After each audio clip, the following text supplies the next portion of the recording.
San Diego had never felt so cold. Mary's home, the one she and her husband designed together, had always been a reflection of their life. Modern yet inviting, functional but warm. But since his death 7 months ago, the space felt hollow. Every corner seemed to echo his absence. The once vibrant home had turned into a shell of grief, where the walls whispered memories and silence clung to the air. She had stopped tending her plants. They wilted in the same slow, silent way her spirit had. Half-finished sketches and blueprints lay scattered on her work table, but her pencil hadn't moved in weeks. An architect by profession, Mary had always found solace in design. Now, even creativity betrayed her. It was at a friend's insistence that she reluctantly joined a support group for widows. She hadn't expected it to help. Grief, after all, felt too personal, too vast to be shared in a circle of strangers. Still, something inside her had grown tired of the isolation. Maybe, just maybe, she needed change. That's where she met Joanna. Joanna was everything the room wasn't: bright, animated, borderline irreverent. She joked through her pain, spoke openly about her late wife, and somehow made people laugh through tears. It was disarming, maybe even healing. Mary found herself drawn to her, not in a romantic way, but as someone searching for a different kind of air to breathe. "You need to get out of that house," Joanna said after a meeting one evening. "Come have dinner with me tomorrow. I promise it'll be worth it." Mary hesitated, but the way Joanna said it, with warmth and certainty, made it hard to refuse. The next evening, Mary stepped into Joanna's home and immediately felt the contrast. It was alive. The walls were covered in art, eclectic and bold. The scent of spices and baked bread drifted through the space. Laughter echoed down the hallway, but it wasn't Joanna who stole Mary's attention. It was her daughter, Hannah. Hannah, 28, was tall with delicate features and a presence that carried quiet strength.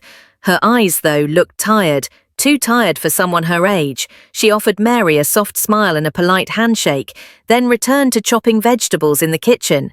They made small talk over dinner, about work, art, and Joanna's obsession with Moroccan lanterns. Then, as the conversation grew more intimate, Hannah sighed, swirling wine in her glass. "My mum's counting down the days till I move into my new apartment downtown," she said with a faint smile, as if changing addresses will magically fix everything. "You're not excited?" Mary asked. "I don't even know where to start. It's bare. I'm exhausted. The idea of planning the decor feels like climbing Everest." Without thinking, Mary replied, "Well, with the decor, I can help. A little colour and softness can really change a space." Hannah looked up, surprised. "You'd do that? I mean, that would be incredible, but I don't want to impose." "Impose? I'm an architect. Creating spaces is what I do best," Mary said. "And I think I need this. Something new, something alive." That Saturday, Mary visited the apartment. It was clean and efficient, but it lacked soul. The windows let in natural light, but nothing in the space captured it. It felt like a layover in someone's life, not a destination. Hannah watched from the kitchen as Mary moved from room to room, occasionally pausing to sketch in her notepad. There was a calmness to her, a quiet focus that filled the apartment with a presence Hannah didn't know she needed. As Mary mapped out designs for the living room, Hannah leaned against the counter, studying her. There was something magnetic about Mary, the way she moved, the softness in her voice when she explained ideas, the way she saw potential not just in rooms but in people. Hannah wasn't sure when admiration blurred into longing, but it was there, unmistakable. Does she even know how captivating she is? Hannah wondered. There's a fire behind her grief. I want to help her see it. I want her to see herself the way I see her. Across the room, Mary felt it too. Something stirring, not just attraction but something deeper, dangerous even. She had lived a life full of structure, of expectations fulfilled. Loving her husband had been natural and easy. This was something she didn't have a name for, something that shook the foundation of everything she thought she understood about herself.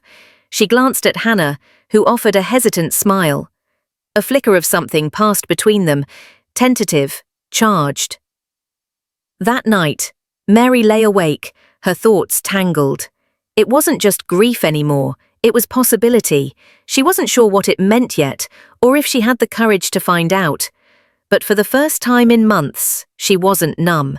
And for now, that was enough.